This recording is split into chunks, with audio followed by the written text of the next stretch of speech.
Hello everyone. I'm really excited about the graduation of the Gandhi Fellows. So first of all, congratulations to all of you. It is really not an easy achievement to complete 2 years of this fellowship. Whether you've done it in education and work with children and with teachers to bring 21st century skills, or whether you've worked in communicable diseases to help eliminate TB, or whether you've worked in maternal mortality to transform health outcomes, or whether you've worked in water or in inclusion, I know how tough it is to change things on the ground. And so the first thing is big congratulations to all of you who have actually completed this 2 years. I know it must have been tough. I know multiple times you would have thought of giving up. Multiple times you would have thought whether it's worth the effort. But let me tell you that in 20 years from now, if there's one experience in life you're going to always remember as the experience that built you up, that built your character, that built your skills, that built your understanding of this country, that built your perspective, it is going to be these 2 years. And you are inordinately privileged to be able to have this experience.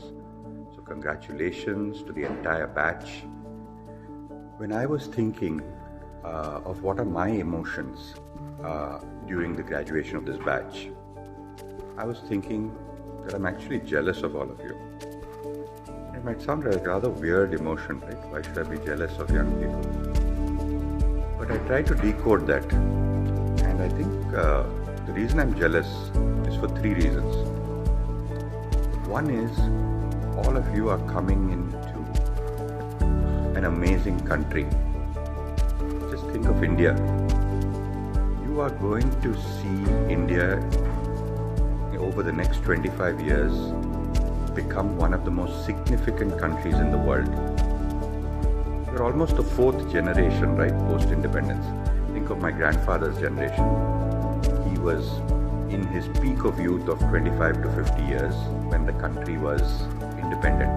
The question at that time was, will we be able to keep this country together? The British told us that we won't be able to govern ourselves. My grandfather's generation believed that we could govern ourselves despite our plurality of our religions, plurality of our culture, languages, food habits, geographies. We still believed anekta mein ekta. And that generation was responsible for bringing us together politically. Look at all the countries around us. Sadly, Pakistan, Nepal, Sri Lanka, Bangladesh are not able to stay together. But India has somehow survived because of the leadership of that generation, because of their fundamental belief that it is important for Bharat to exist in the world and for Bharat to serve this world. My father's generation came in and they were responsible for building the first industries, right? The first steel plants, the first railway expansions, the first chemical plants. They were all responsible at that time. They were wondering whether we could survive economically as a country. As they came out of college, those were the questions. Can we create local jobs? Can we create the Bajaj scooter? Can we create the Mixie? Can we create the fan? Can we create basic consumer goods? These were the questions. When I came out of college, it was very different. I came out in 1994. That's the 3rd generation. And the questions in front of us as young people was liberalization. Could we survive India being integrated with the rest of the world? Would we be able to survive the onslaught and of international competition? Will we be able to compete in that world? Were we skilled enough, or were we just going to be destroyed? And as you can see, 25 years later, there's no question of being destroyed. We've just become stronger as a country. We've built amazing companies. So each generation has a different call to action from our mother country. And I think the call to action for your generation is, can we build a socially just and equitable and inclusive and a plural country? That's the real opportunity for all of you. I can't imagine a better place to be if you wanted to be in development. be honest, if you're in the US, the problems are all in the margins. There are 7 to 8% of people having problems. If you go to Europe, it's 3 to 4% of people having problems. But here in India, there are just so many types of problems in development that you can engage with. If you're a development professional, if you're passionate about causing change, I can't imagine a better country to be part of today. So that's why I'm jealous. I think what you're going to have over the next 25 years is a fantastic time in building this country. I'm 52 today, and when you imagine each of you, maybe 25 years from now, it's going to be 52. I hope you can look back and say I contributed to this development of the country. The second reason I'm jealous is because the sector is so evolved now to support your growth and development.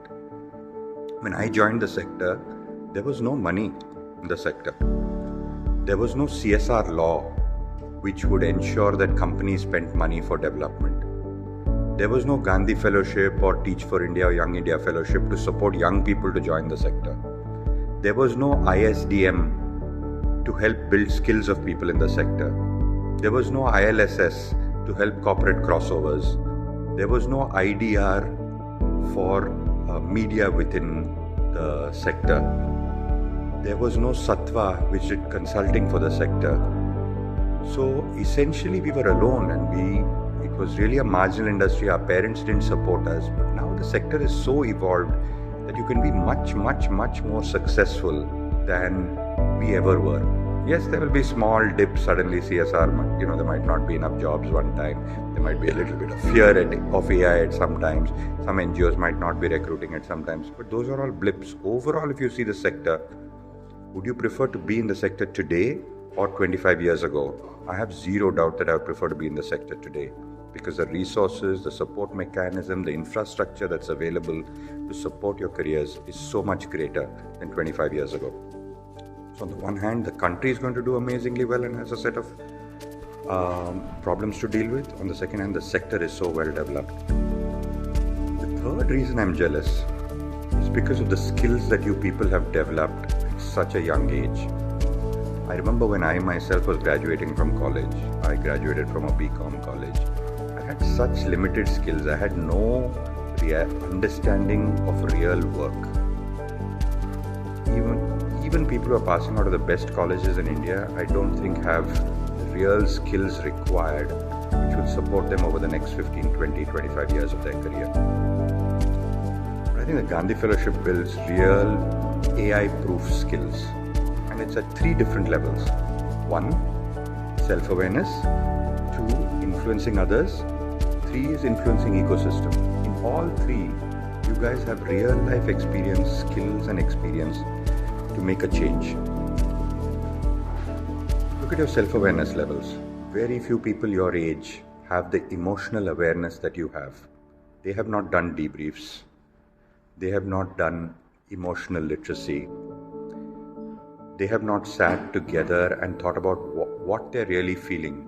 They don't experience vulnerability and compassion at the level at which you have. Most people in India at your age are still in their heads. You have moved that energy towards your heart. While there is a lot more of that journey to moving it towards your heart, but head and heart together can cause much more than just head and head. And you guys have already started that journey. Second part is influencing others. Just look at this post-AI world, right? If you wanted a complex answer to a chemical equation, it's going to be available. If you want a complex problem in physics, it's going to be available. Complex problem in political science or in communication, it's going to be available. But to influence one person in front of you, to influence a mother to not get her child to get married, to influence a truck driver to not have HIV risk sex during his journey, to influence a doctor to work harder on a high-risk pregnancy, to influence a farmer to be able to change his practices. These skills ChatGPT doesn't have.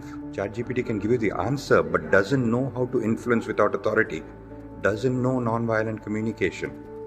Unless the farmer asks the question, even if the farmer asks the question, what should I do? But he doesn't have the motivation to do it. And that is the skill that each of you has developed, the ability to change people around you. And that's an amazing future-proof skill. So if you have your own self-awareness and emotional literacy, if you have your own ability to influence others. And the third skill I think that you've all developed is entrepreneurialism. You're able to deal with ambiguity. When you land in a village, you don't know the complexity. You're able to persist through the ambiguity, find a solution, develop the resilience, stay optimistic. This is going to be a key skill required in the post-AI world. So if you combine the self-awareness, combine the ability to influence others, combine it with your entrepreneurial skills, I think you are set up for so much success. I wish I had a fellowship like this when I was your age. I took 10 to 15 years to develop these skills, and you people already at the age of 25 have this skill. So I'm looking forward to seeing how you're going to go out in the world and create joy for other people. Explode with compassion and see what happens to the world and truly build Bharat. Thank you very much for all the service that you've put in over the last 2 years. Thank you very much for all the work that you have done.